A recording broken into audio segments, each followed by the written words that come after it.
प्यारे किसान भाइयों, बात कर रहा हूं doctor Rajendra Gupta, innovation artificial insemination training institute Bathinda से। और आप सभी किसान भाइयों को जान के बहुत खुशी होगी कि आर्टिफिशियल इंसेमिनेशन ट्रेनिंग के साथ साथ हम इस इंस्टीट्यूट में गोट फार्मिंग की ट्रेनिंग भी करवाते हैं। और ये बात बतानी सबसे ज़रूरी समझता हूँ कि जितने भी फार्मर्स गोट्स का जो कित्ता अडॉप्ट करते हैं उसको बीच में छोड़ देते हैं कि क्योंकि उसको इसमें लाहेवंद कित्ता बना नहीं पाते।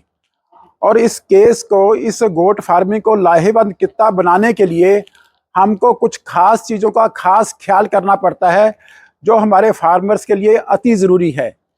इसके बारे में सबसे पहले बात बताना चाहता हूँ, जब भी आप लोग गोट फार्मिंग का काम शुरू करना चाहते हो, आप लोगों को अगर इसको साइंटिफिक तौर पे अडॉप्ट करने की कोशिश करोगे तो आप लोगों को 10 से 15 दिन की गोट फार्मिंग की ट्रेनिंग लेनी चाहिए, ताकि आप लोगों को जो साइंटिफिक बेस है बकरियों का पालन पोषण करने का, बकरियों को बीमारियों से बचाने का, उसके बारे में आप लोगों को पूरी जानकारी हो।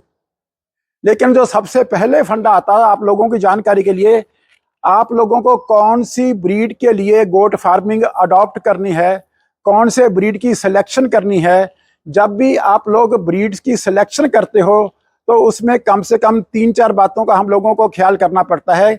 जिस ब्रीड्स की आप लोग सिलेक्शन करते हो उसका बॉडी वेट गेन कितना है, कितना वो बॉडी वेट गेन कर सकती है।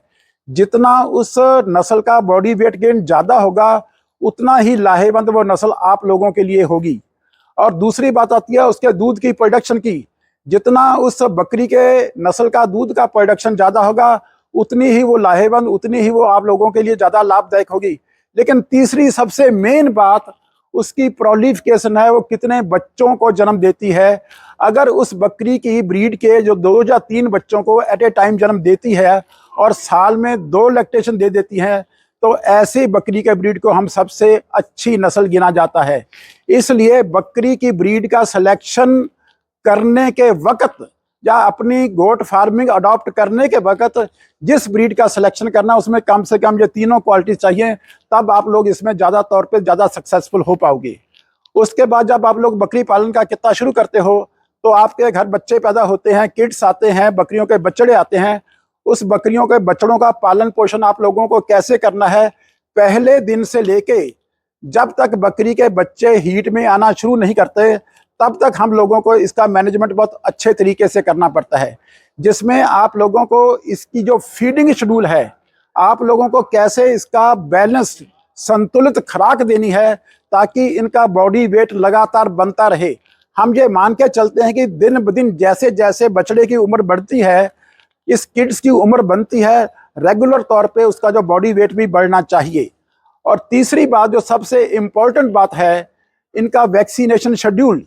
जो किड्स 1 दिन के बच्चे के जब हो जाता है, 1 दिन से लेके जब तक उनका प्रॉपर वैक्सीनेशन शेड्यूल नहीं होता, जो बीमारियां बकरियों में बहुत कॉमन पाई जाती हैं उनकी प्रॉपर से सही टाइम पे वैक्सीनेशन होनी ये बहुत ज़रूरी है।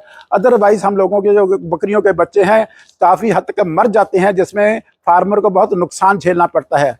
और जो मेन बीमारियां जिसकी वैक्सीनेशन आप लोगों को करवानी चाहिए, उसमें ये PPR होगी, ये एंटेरोटॉक्सीमिया वैक्सीन होगी, ये गोट पॉक्स की वैक्सीन होगी, ये HS की वैक्सीन होगी, ये FMD की वैक्सीन होगी। इस तरह की वैक्सीन आप लोगों को रेगुलर तौर पे करवानी चाहिए। लेकिन इसके बाद भी जब हम यहाँ पे बच्चों को गोट फार्मिंग की ट्रेनिंग करवाते हैं, उसमें बैलेंस न्यूट्रिशन बच्चे को किस उम्र में कैसे देते हैं ताकि बच्चों की ग्रोथ मैक्सिमम हो, वो क्लास में इस 7 से 15 दिन की ट्रेनिंग के भीतर बच्चों को इसकी पूरी जानकारी दी जाती है।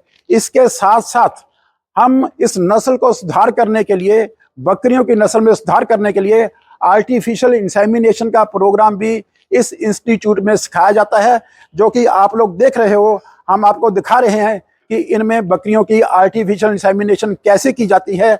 और आप लोग भी अगर गोट फार्मिंग का धंधा अपनाना चाहते हो, आप किसी भी वक्त यहाँ पे एडमिशन लेके आप लोग इसका फीडिंग शेड्यूल, इसका वैक्सीनेशन शेड्यूल, इसका आर्टिफिशियल इंसेमिनेशन का तरीका जहाँ से आके सीख सकते हो और इसको एक गोट फार्मिंग का धंधा अडॉप्ट करके इसको एक लाहेवंद कित्ता बना सकते हो।